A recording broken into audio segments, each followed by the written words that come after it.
At the most famous battle in Native American history, a Crow scout rode to General Custer and told him the truth. The village is too large. There are too many warriors. Do not attack. Custer didn't listen. Within 1 hour, he and 268 soldiers were dead. The scout who warned him survived, and the story he carried out of that valley changed history. But this is not just a story about one battle. This is the story of a nation that survived by being smarter than everyone around them. A nation that held on to their homeland when every force in North America was trying to take it away. This is the story of the Crow Nation, and it is one of the most extraordinary stories in American history. The Crow people, Apsáalooke in their own language, have lived in the northern Great Plains for centuries. Their homeland stretched across the Yellowstone River Valley, what is now southern Montana and northern Wyoming. They called it Apsáalooke, the good land, and they were right. The Yellowstone Valley was extraordinarily rich. Millions of buffalo roamed its grasslands. The Bighorn Mountains rose to the south. Clear rivers ran through its heart. It was one of the most valuable pieces of land in all of North America, which meant that everyone wanted it. The Lakota Sioux pushed from the east, the Blackfoot from the north, the Cheyenne from the south. For generations, the Crow fought to hold what was theirs, and they held it. They were not the largest nation on the plains, but they were among the most skilled. Expert horsemen, brilliant tacticians, warriors who understood that survival required more than courage, it required wisdom. Chief Plenty Coups once said, "The Crow country is exactly the right place. It has snowy mountains and sunny plains. There is no place like Crow country." He spent his entire life making sure the Crow kept it. The story of how the Crow survived the 19th century begins with a vision. When Chief Plenty Coups was about 9 years old, he went on a vision quest in the crazy mountains of Montana. What he saw changed Crow history forever. He saw all the buffalo disappear. He saw a great storm destroy every tree except one. And in that one surviving tree sat a chickadee, the smallest, most unremarkable bird on the plains.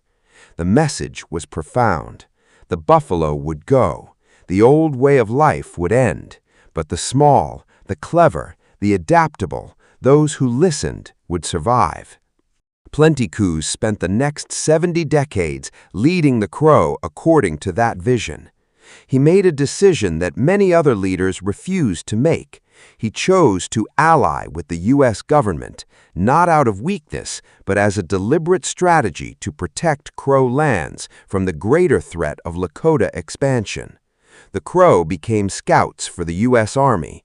Critics called it betrayal. The Crow called it survival. History proved them right. No story captures what happened to the Crow more powerfully than Pretty Shield. Pretty Shield was born in 1856 into a world of extraordinary abundance, millions of buffalo, open plains, complete freedom. Then, in barely 20 years, that world was gone. Between 1870 and 1889, the great buffalo herds were systematically destroyed. At their peak, an estimated 30 to 60 million buffalo roamed the plains. By 1889, fewer than 1,000 remained. The slaughter was not accidental. U.S. Army generals openly stated that destroying the buffalo was the most effective way to defeat the Plains nations. Without the buffalo, they could not feed themselves. Without the buffalo, they had no choice but to go to the reservations. Pretty Shield watched it all happen. In 1931, when she was 75 years old, she told her story to writer Frank Linderman. "When the buffalo went away," she said, "the hearts of my people fell to the ground, and they could not lift them up again. After this, nothing happened." She didn't mean nothing happened in history. She meant that for the Crow, the world they had known simply ceased to exist. Those words were spoken 90 years ago. They still hit like a hammer. Plenty Coups, the last great chief. Through everything, the disappearance of the buffalo, the arrival of settlers, the pressure of the U.S. government, Chief Plenty Coups led the Crow with extraordinary wisdom. He negotiated, he compromised, he made painful deals, but preserved the most important thing, the land. The result was the Crow Reservation, 2.2 million acres in the heart of their homeland, smaller than what they once had, but theirs. When Plenty Coups died in 1932, he donated his home and land to the United States as a park for all people. His war bonnet and coup stick went to the Smithsonian. His message was simple: we are still here. We were here before you, and we will be here after you. Today, the Crow Nation is one of the most vibrant Native American communities in America. Their reservation covers 2.2 million acres, and beneath that land sits an estimated 9 billion tons of coal. Land that every empire tried to steal turns out to be worth more than anyone ever imagined, and it still belongs to the Crow. Their language is still spoken and actively taught. Every August, they hold the Crow Fair, one of the largest Native American gatherings in North America. Thousands come in traditional regalia. Teepee camps stretch as far as the eye can see. Their warriors are now lawyers, doctors, and engineers. Their chiefs are elected officials. Their young people carry the stories of Plenty Coups and Pretty Shield forward. The Crow were told they would disappear. They were told their culture would die. They were told the chickadee had no place in the modern world. They are still here, and they are still listening.